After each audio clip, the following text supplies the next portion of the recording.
Stay in the field. Oh, stay in the field. Stay in the field until it was ended. Stay in the field. Oh, stay in the field. Stay in the field until it was ended. So glad that all 100 children there today with we, but it's just zooming in where we can crack we teeth about, oh, what a going on down yeah. This year, the National Rice Month. I the Queen Quet, head upon the body of the Gullah Geechee Nation. We're so glad that all 100 children taking this your time for join we as we honor we culinary legacy as African people. Yeah, upon these islands, what they in the sea. So we going to take a journey this year day. But first, we want to make sure that we have just a little bit of time that we share this year about we ancestors and things like that. And so here we go, that plenty of time, the people who are kind down here, it come from Nampon, the thing what we Nampon, the thing what we ancestors been a growing all these your failure, all of this your time. But they ain't know it grow like this year. They ain't know say we the part of this year. Okay. So just like a back at Yona, we've been a part of this year. We the part of them even now. And so I so glad it for take time right now for just give a moment of silence for we ancestors who bring this year legacy to this year continent here from where across Yona and Auke Bulan to the point that it make this year land so rich, always start for call them Carolina gold. So let we take a moment of silence. Ashe, ashe, ashe. So now, plenty of time when you come down here now, whether you go in Jacksonville, North Carolina to Jacksonville, Florida, or I might get a chance for you to leave it of this year cracking teeth like this year. Other rest of the time, you might not hear them cracking teeth like this year, but you might see them with a bowl in the hand or a plate in the hand with some of that good old Carolina gold rice all spread out on them. And if you go in Yana to some of the other rest of the island and thing like that there, you have either rice and peas or like here, you have peas and rice. You understand?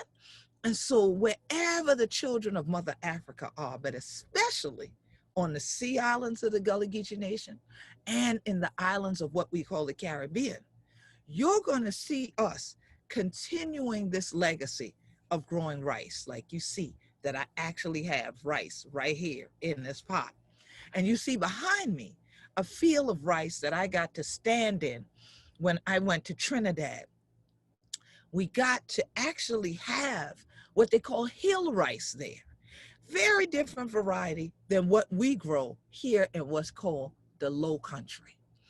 Well, I know, just like the journeys I've taken, my brother that's here with me today has taken a lot of journeys, not only to various islands, but back to the motherland, not only in search of the roots that grow the rice, but the roots of the herbs and the roots of our story from the culinary perspective. And so it is an honor to have someone here who has a gene that I think is just like mine. But he wrote a book about it called The Cooking Gene, that if 100 children ain't doesn't get this year, you gonna have to go on them while we dip on the show, yeah. Because I want to bring on the author who I've known for many, many years now. We've journeyed together and we've even celebrated here on my home island, St. Helena Island, together, Brother Michael Twitty. So how honor to do, Brother Mike? And Hunter Mike probably somewhere there to cook pot and thing right now, probably to stir up something right now, because I know him. He always to try for cook something. Mike, what's going on? Hey, I had my obligatory rice just the other day ago. Only a day ago. What about the day? Yes, a day. Yeah, a day ago.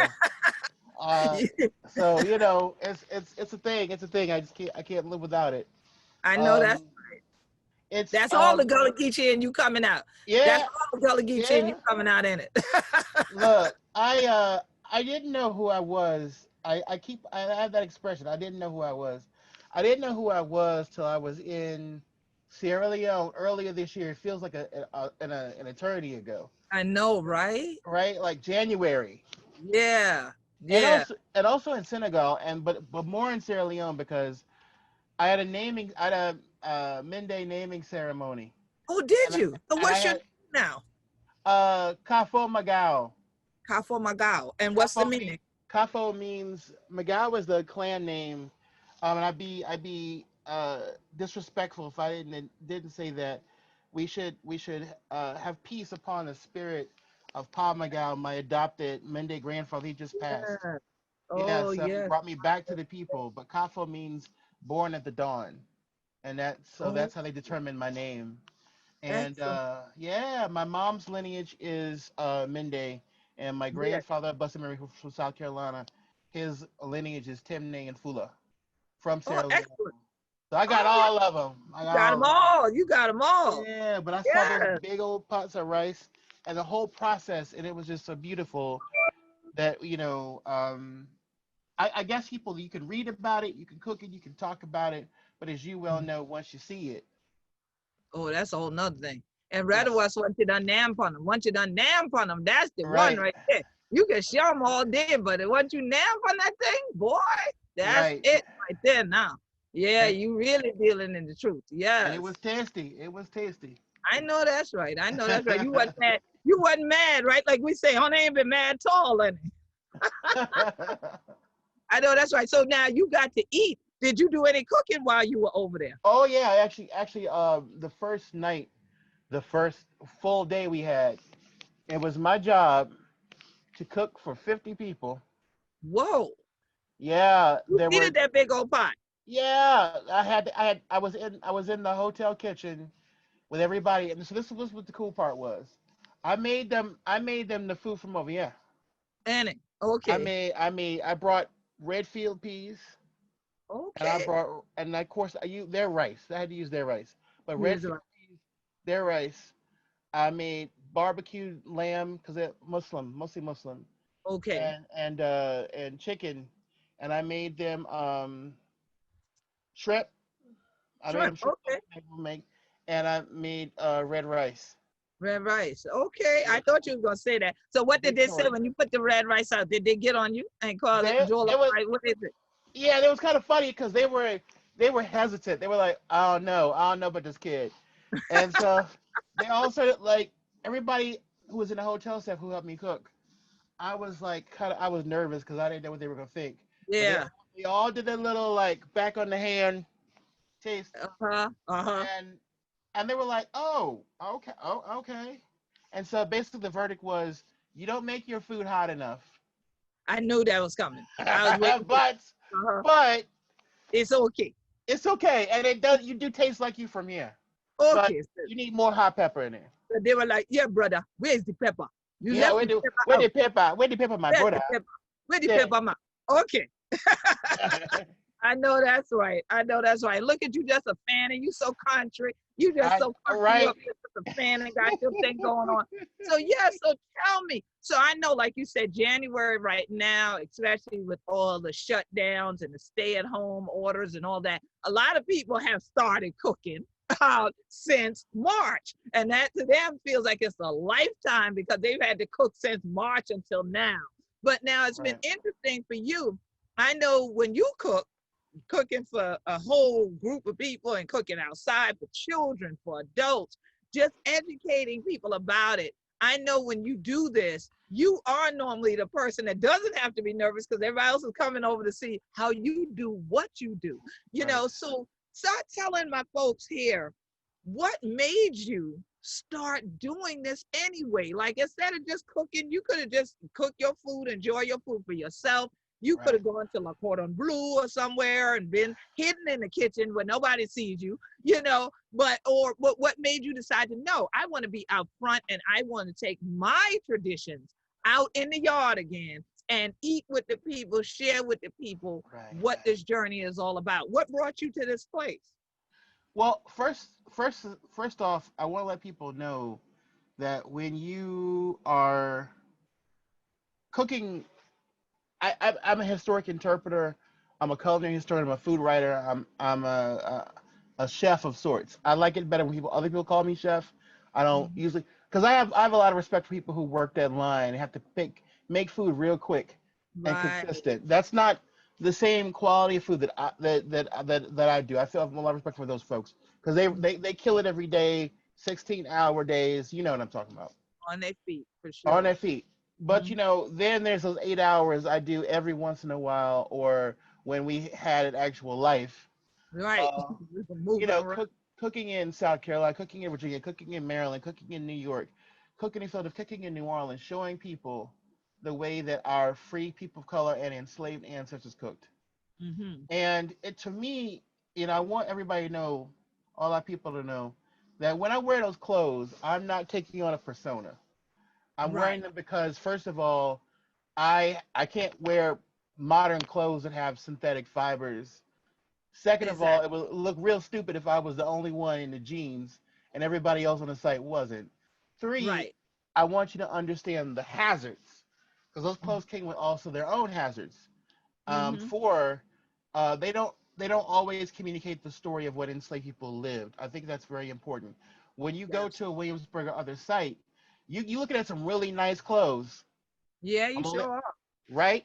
Start I'm gonna, in them all neat and nice, all bleached out, all that good stuff. And right, they stay like that all day. Somehow right, you in the field and you fanning rice and they stay like that all all day. day.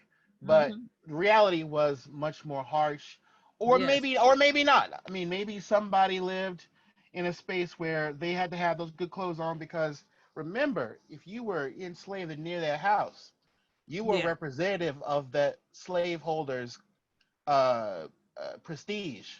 So Prestige. to see Exactly. you in the nice clothes was like, oh, look, they're so nice. When we know Right. it wasn't so nice. So Exactly. there's that. The second Mhm. part is just to show people, is to take back the narrative. For generations, a lot of these houses would employ a very silent single black person, and they would Yeah. they would put their narrative on that black person, as Absolutely. opposed to the black person speaking for ourselves and our own history. Absolutely. So I'm able to tell people who are visiting, yeah, look, this is hard. And Hmm. what's even harder? Living this for 60, 70 years and then dying. Right. If that, if that. If that. Yeah. If that. Because So lifespans definitely weren't what they are for many people today. correct. Absolutely. Because of the harsh conditions that people were under and the stress. Like they know now Right. stress kills. But imagine having the stress of, oh my God, will they take my child if I'm pregnant? That's it. Okay. Oh my God, they just beat my husband. Oh, oh my God, my brother ran last night. What's going to happen? Are they going to catch him? Can you Right. imagine those stresses on top of all of the rest of that whole scenario of chattel enslavement? Yeah. Right. And then even in those situations, I start to think about some things of my own health and reality, and it's like, what is it like to breathe in all that smoke and stuff? How it affects your eyes, your Hmm. ears, your Yeah. respiratory system, every day. It's like Every day. it's like being in a coal mine like Condition. situation. Yeah, condition. Yeah. Um, Absolutely. and then of course we have to put on top of that that this is the space where our stories get told. Yes. That I've seen a lot. My favorite thing is when black family will bring in their one of the elders or more than one elder and the child all of a sudden starts to go, well, the elder will say, back in my grandmother's time, that's kind of like how we did things. Yes. And then the Yeah. child will go, okay, cool. Or the kid will start asking questions, or they'll even make analogies themselves. They'd be like, oh, that's like when we went back to South Carolina and Granny showed us this. And I start crying every time. I start laughing, crying every time because that's what I want them to do. I don't Yeah. want them to come in there and be bombarded with trauma. I want them to come in there and say, "Nah, my people invented American food. My Mm-hmm. people invented all. They own this. They did this. They worked this. They created restaurants of renown. They created traditions that still are money makers today. We have to talk about who's making the money off of the traditions. You best believe But we getting there, right? the bottom line is for them to have a sense of pride. And Yeah. you know, Queen, you don't even know this. This lady, she come one time and she said, I white lady, she's Bucker lady, she said, I'm from Savannah, but I didn't know that any of these foods came through Africa. Okay, you need to go on somewhere, Michael. Don't make me knock you off this program. Don't make me shut you off. Don't come from my program for story, Michael. look, Okay. look, we told her, but the funny thing was, she was like, she looked so bewildered. She was like, I didn't, and Wow. I said, well, that's on purpose if you didn't learn. Absolutely right. To call a lost cause doctrine, right? Right, right, Yeah. right. So even doing that work, we straightened her out. The good part was she wasn't no sour buckra. She was trying to learn something. So we I like taught her. that. I like the way you said that when you went for Sauerbucker. That's too funny. That's too funny. So yeah, you know what? Now, of course, you know me. I got my little sections in the book and whatnot here. So when I start off a Yes. good read, I look at the section. Excuse me. Sometimes I go to the back and look for my name first. And then what I do with other books is I go in the front and I look and see a chapter. And I said, well, he ain't quite got my name, but he got a chapter called The Queen. So I had to Yes, check. ma'am. Michael might have messed up and slipped me up in this book. And I had let me go check. Right. So it's interesting that you named chapter 13, all right, The Queen. And just for my audience, it starts off enslaved Africans had been part of the colony's labor force from the earliest days of settlement. Some were involved in the cultivation of rice as early as the 1690s. However, most were employed in cattle ranching and naval stores. In the 1720s, white South Carolinians turned to rice, a labor-intensive crop. During the decade of the 1720s, some 8,817 slaves were imported into South Carolina. More than three-fourths of these were purchased after 1724. Thus, it appears that these slaves were destined for work in the rice fields. So when we start talking about you going back to Sierra Leone, you going back to Senegal, you Hmm. reverse that journey that you talk about in this chapter about Right. the queen. But my thing is in my book, when I wrote From We Sold to the Soil, Cotton, Rice, and Indigo, my thing was, of course, donning rice, the queen. They had donned cotton as the king. And like Right. you mentioned a little while ago, we can't stand up here in these synthetic fabrics that we wear today and really pay homage to our ancestors, much less fully tell the story of the legacy of the enslaved Africans that then laid the foundation for America. We are the infrastructure itself because that Carolina gold, that Sea Island cotton, these things that were king and queen, along with the indigo that then dyed the hands that stirred those pots, dyed the cotton that we would adorn for even ritual that I'm sure you saw a lot of when you went on Oh over to yeah. Senegal. Yes, in Nigeria, people see the indigos, but they don't realize that color palette that comes in the clothing is that color palette that's on the plate, you know? And what I've loved is the way you have taken that journey back to the motherland, but even then taken it not just from the historic side, but even in terms of our spirituality, because I know you are a Hebrew, shalom. You are a Jewish person. So here it is that you're a Gullah Geechee Jew, right? Going to teach people about enslavement, then reenacting your African ancestors. I'm sure that's a lot of twists for folks to try to navigate when they see you and hear from you. But I love what you did.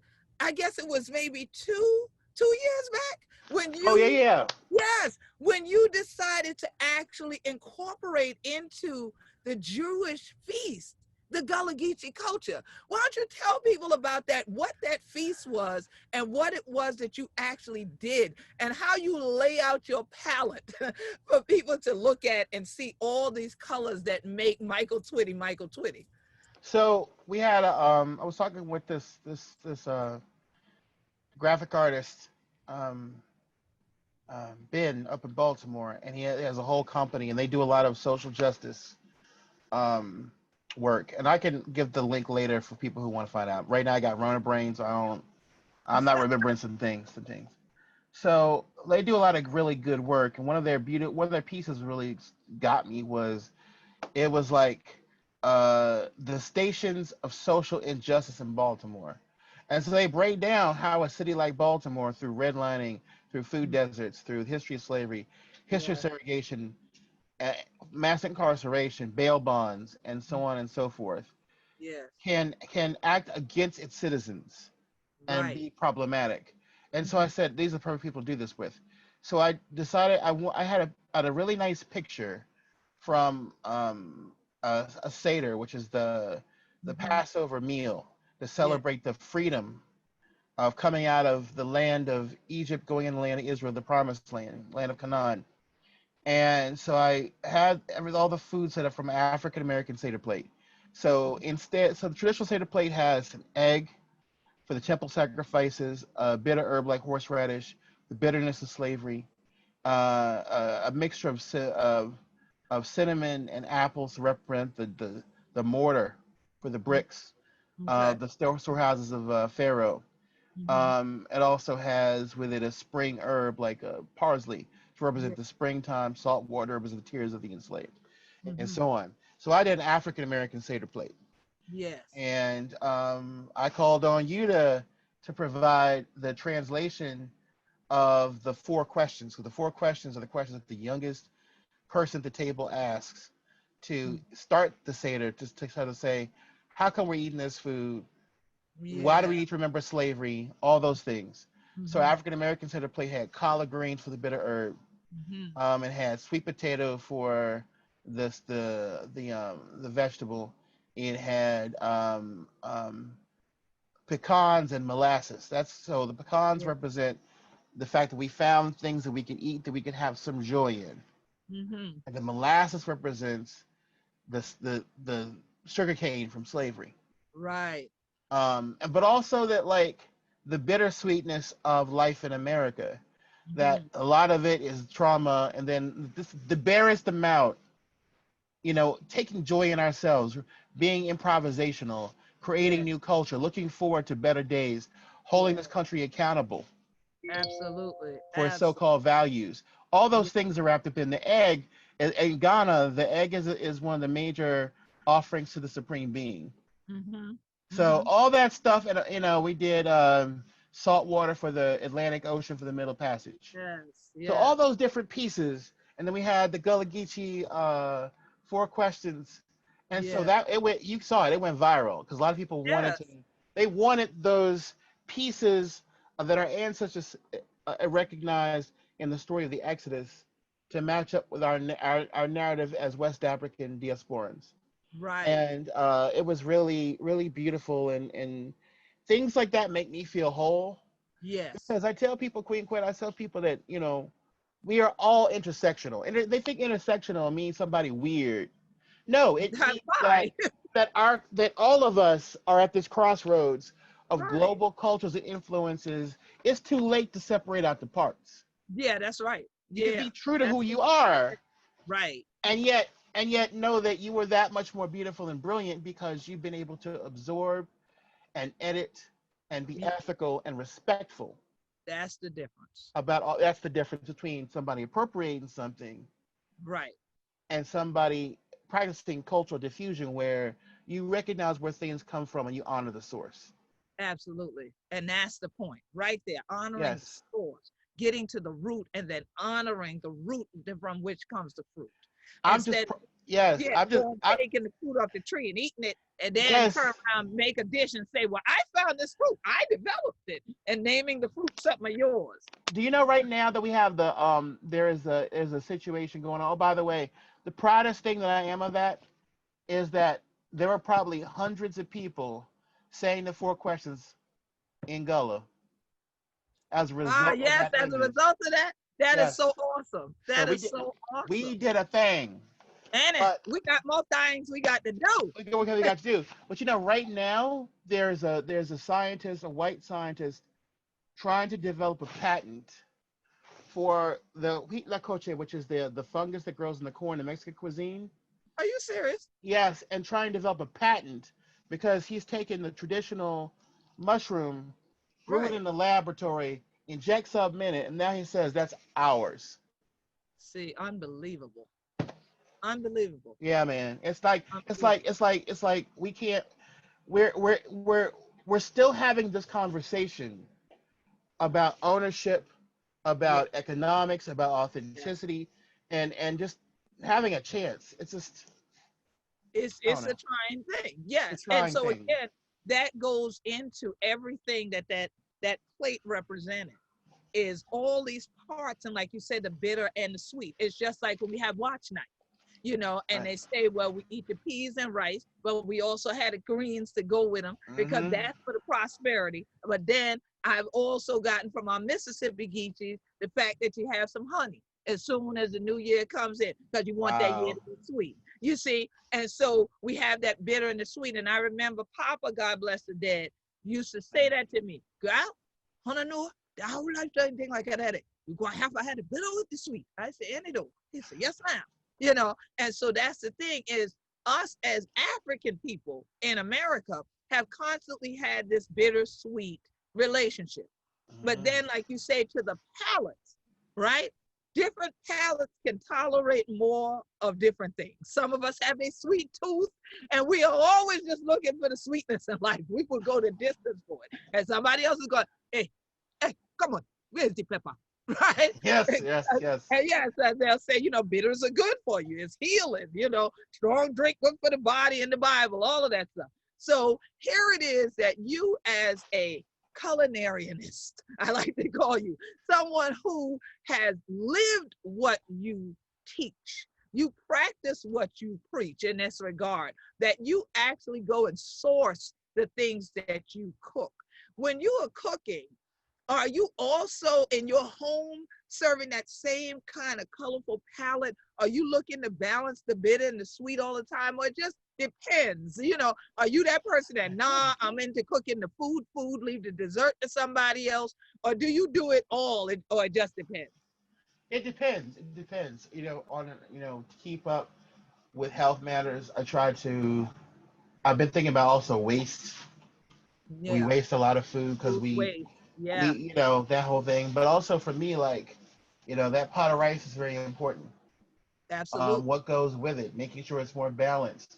Also, trying to teach people that our traditional food isn't out of whack. It's actually very, watermelon's good for you. Yes. Even the Okra good sweet. for you. Right. Yeah. Mm-hmm. So many our spices. The capsaicin is good for arthritis. So just I've been really thinking about what everyday soul means, Yes. not And just what does it celebration stuff. And what does it mean to you, everyday soul? And how do those foods, because everyone you just named came from the motherland here. That's Every right. food you just mentioned. Like I'm like Let dig me know. into sorrel hibiscus jamaica now. Uh-huh. I make a big pitch of it every week, Yeah. and I try not to go overboard. I don't really sweeten it a whole lot, Okay. but I don't put much in it. But it's for me, that's my Kool-Aid now. Okay. I got you. Having that, and but That knowing that it's good, meditation. right? It's good for your blood, Yeah, I love it good for too. other things. So just Right. like putting emphasis on our African and African diaspora foods, and understanding that the celebration part is good, but Yes. like for example, you fry your chicken. Mm-hmm. Real fried chicken is not for fun.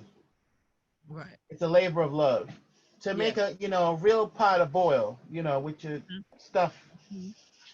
that's a labor of love to share with other people. Absolutely.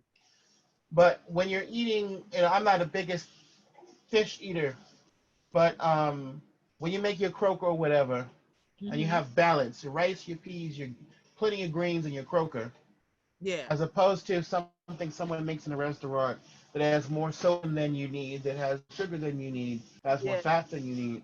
Being Yeah. just being aware of that is really critical.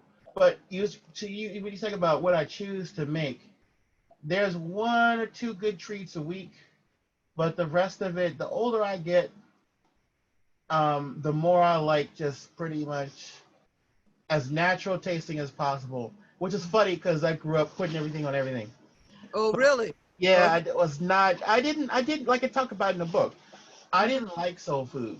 I didn't like country food. That's I didn't. interesting. I didn't know what to do with that. I don't know if I ever told you this, but first I went to go see my granddaddy, a blessed memory, living in South Carolina, and the first thing I saw on the table was this bag of rice, this big, big I as know big. that's right. I didn't know what to do with that because I thought rice was just something you had every once in a Every while, now and then. every Mm-hmm. now and then. But Mm-hmm. then, like my granddaddy was like, It's every nah, day. it's every And I day, said, here is every day. Exactly. breakfast, lunch, and Breakfast, dinner, lunch, and dinner, different ways, right? different ways. And so, just learning that about who I was and myself, um, just really illuminated for me that people put their ish on you. They put their stuff Mm-hmm. on you. Mm-hmm. They Mm-hmm. they they try to make our food into a pathology. Wow, that's a powerful statement you're making there. What do you mean by making our food a pathology? So it's like when the same thing they do to our women and to our men. Mm, Oh, he's frowning. He must be up to something. She mm, she's clapping back. She got an attitude. No, mm-hmm. you said something disrespectful, and you need to be clapped back on. Right. That's what that is. But like Simple. with our food, it's like, oh, they eat so unhealthy. No wonder they deserve this. They deserve that. It's Wow. it's this. When I first put the book out, the first day I was on NPR, and this man got on there. This Booker got on there, and he said, "Oh, you're killing people with your so-called heritage." And I said, "Sir," I Believe it. said, "First of all, don't you dare accuse me of murder." Come on. Of all Well, the people in the world to I, try to accuse you from, okay, go on. okay, you know what I'm saying? How many Native people? How many African people? How many Asian What? people? How many What? how many women? How many folks did y'all put at the What? stake? Come on now, What? What's going on people right now in the still midst killing of the pandemic? people, Oh, okay, go ahead. right? So I said to him, he was like, well, I'm a doctor, and I saw this, and but the food is good, but it's killing people. And I said, sir, I said, junk food isn't black food. Cool. Applebee's is not black food. Right. McDonald's, we don't own that. We don't We own don't. that. Right. That's not us. I said that you're mistaking. Yes, some of us in our community have a serious issue with these other foods. And then in Yeah. our own community, we have hereditary things that nobody knew was hereditary until about 30, 40 years ago. Years ago. Exactly. It wasn't really known. Exactly. And then I was Exactly. like, our traditional, I said, your biggest mistake is thinking I'm just going with that menu that you think you saw at the lizard at the what they call the lizard thicket. Yeah, that's it. Lizard thicket. That's Yeah, right. And this ain't no Golden this ain't no Corral. lizard This thicket stuff. this ain't Right. no this ain't no what is the other one? The Cracker Barrel. That the name says Crack it about all. who stop with me in that place. See, it's just I said to him, I said, Yeah, when the we name go back all to stop our with me. history, right? Call them out. When we go back to our ancestral foods from the place we were brought from, Right. that conversation changes. That means you don't have a vote at all. In fact, we get to Period. veto you. Exactly. Because here's the bottom line. We talked just about the hibiscus, the field peas, all that okra, all that good stuff, the greens, The watermelon. the watermelon, muskmelon, all these traditional foods, and then some. There's more. Yes, and And then then we look at it and we go, well, if I study those foods and I mm-hmm. incorporate them into my diet, and I also study my blood type, Yes. and I also study where my people were from and what they were eating for centuries before they Mm-hmm. were kidnapped, then I also have to get rid of you. Yeah, I hear that. The diet is not just the choice in the ingredients in the food. The diet is in making the choice to not be Eurocentric, to not treat my body like a Western garbage can. That's a powerful point. So Not that's what I treat laid our on body him. like a Western garbage can. That's a powerful point right there. Because all of what you just described, if we were Indian from India, Right. people honor the fact that they do all of what you just laid out. Know your blood type, know your dosha, right? Then you know what foods are best for you as an individual. You know what's best for you based on the region that your people are from. There are certain things for certain times, like we have in our diet. It's just Right. that nobody honors ours, like you said, instead, because it's so-called Black folk in North America, it's Right. supposed to be pathological. It's supposed to be something sick about it. You see, where the pathology is that this individual is so sociopathic that they continue to try to denigrate who we be. That's what Right. the issue is. Okay. But we haven't had a chance to flip it on its head and analyze them and analyze their misinterpretation of who we be and who we ancestors be and what they did to keep this legacy going. So now, when you talk about laying out these foods and going back to our traditional foods, if we mentioned the watermelon, we mentioned the rice, we did all those. But now we mentioned the gooba. And until the thing like that, that them people like the going with that movie theater and thing like that, they owe we plenty money in the Gullah Geechee Nation on top of goobers. Gooba. Okay.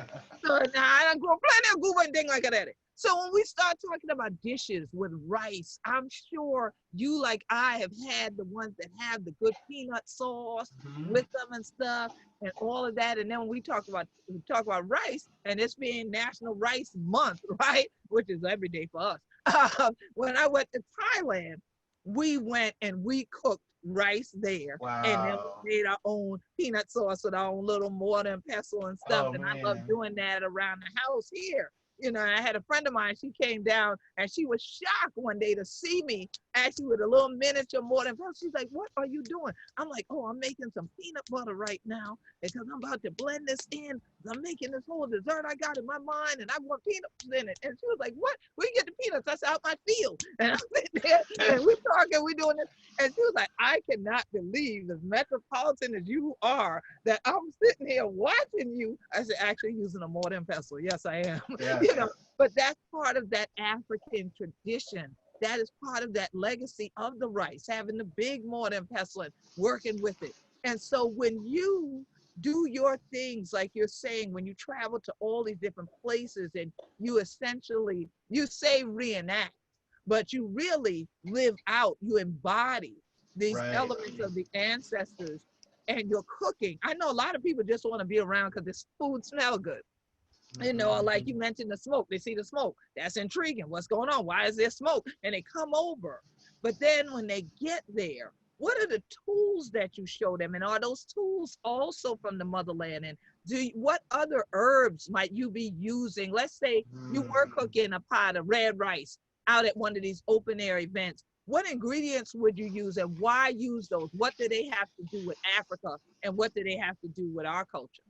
I think it's really important that people understand that, like, using stone, a stone mortar or a grinding stone goes like this. Using the tall mortar and pestle are all things that I saw in Sierra Leone and Senegal. And these are tools that engage your body. So cooking is not a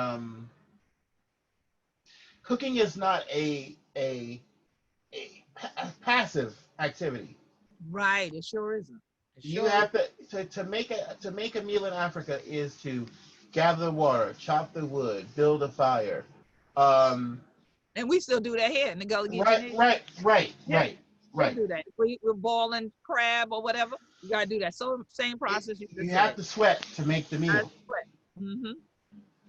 So on top of all that, on top of sweating to make the meal, it's also an issue of being sure to use everything you have on hand. Not just because, it's because you want to make sure that you honor the ingredients that you have. You know, one of the things that we should talk about is that, like, there's a respect for the living ingredients. You consume them. Yes. You know, there's respect for, you don't just take any old turtle, any old shrimp, any old crab, any old fish out the water. That's right. And that tradition was preserved in the Low Country with the tradition of what's called sconching. Making signs, making those Congo signs on the scale or on the shell. And if somebody else caught that fish or caught that cuda, they look at that and go, that goes back in the water. I can't touch it. In the other tradition, you take the biggest fish, the biggest oyster, the biggest turtle, the biggest whatever you can find, and then you eat it up, and then you go, where's another one? Not realizing you just killed. The parent. That's right. That keeps the other good stuff flowing.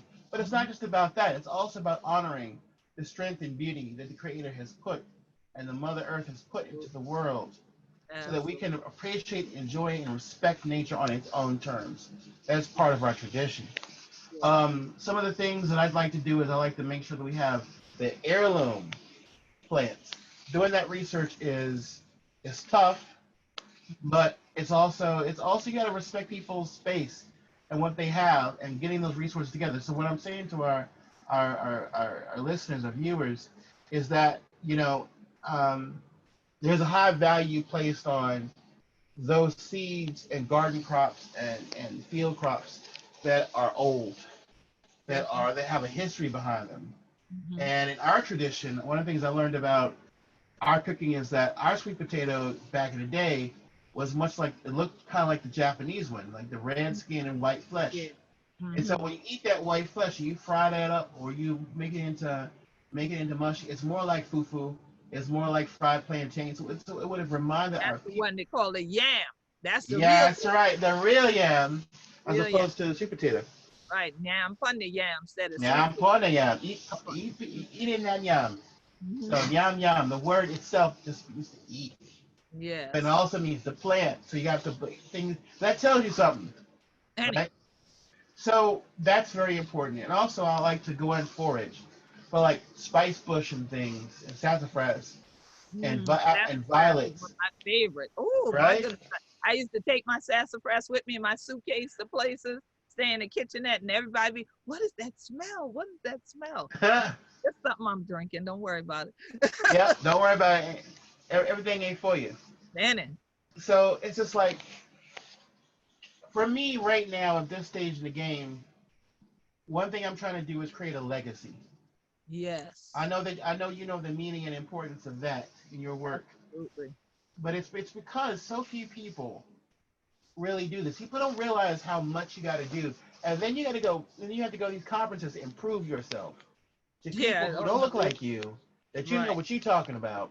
Right. That's also part of the work as well. I think that's how we met actually was in Atlanta, Oh, yes. and we sat next to each other going, What? Oh, because the guy was a professor and he didn't know what he was talking about. none of what he was talking about, but he called himself telling us about us. Right. Remember that? Yep. Yep. There's a room So full of weed, and he's not one of us, and he lecturing to us about us. We're and the like, whole room was upset because the whole room, yes. they didn't know the particulars what he was talking about. They knew in their gut. Back He to the was gut. wrong. Your knowledge isn't always here. Your knowledge is here. And it, And he was wrong. right. And we know who we be. So we Yes. was like, okay, Yes. enough of this. We had to shut that one down. Yes. That was a good conference. We had hundreds of us there. That And was people, 2001. that was that long ago. Yep. Wow. Wow. Yeah. Almost a decade. Yeah. We've been on this journey a while. And I believe some of our folks here would say we've already have a legacy that we're leaving. And I'm so happy that part of the legacy for the future generations is this book. If y'all don't have the cooking gene, get it. Now we ain't trying to do that splicing in the lab that Michael talked about, but we telling you get the book, The Cooking Gene. And Yes. even inside there are these wonderful images. I love this one that actually shows some of those tools that Michael's talking about using and how you just honor the legacy of our ancestors by using the same things. So every day when I cook, I still got my black skillet that my mama had since I was a little Mm. girl that I use all the time. And I'm still looking for one of them big pots for my yard again because my grandmama and them's disappeared. We don't know where they went. So we're trying to get another one. So if you see one for me, make sure to hold on to it because I know you come across those. But where Absolutely. can everybody get your book? Can they go to your website? Tell them what your website is and also where can they get it? So my website is Afro Culinary, and there is a link to buy the book, The Cooking Gene. Won 2 James Beard Awards. I'm actually the first African American to win Book of the Year, James Beard, which is the highest Outstanding. I award didn't in the realize you were the first. culinary field. Yes. Yes, ma'am. And then Congratulations. also follow me at The Cooking Gene on Instagram, and follow me at Kosher Soul on Twitter. Yeah. I need that support and that love because people will come for you. They always trying. Always trying, and also trying to validate how you perform your blackness. And for me, Yeah, right. that's how everybody gets it. And the thing about it is though, I just want us to go back to a golden time. Maybe it didn't exist. Maybe I just looking at things and seeing things. But I remember one time I was at the Teenie Harris exhibit in Pittsburgh, and he was a great black photographer for the Post-Courier, which was one of the great black newspapers. What was cool about him was he had like literally 100,000 photographs of black life for over 50 years. Yeah. You know what I noticed about those pictures? I What? saw the Moors, the Muslims, the Baptists, the Yoruba, the Akans, the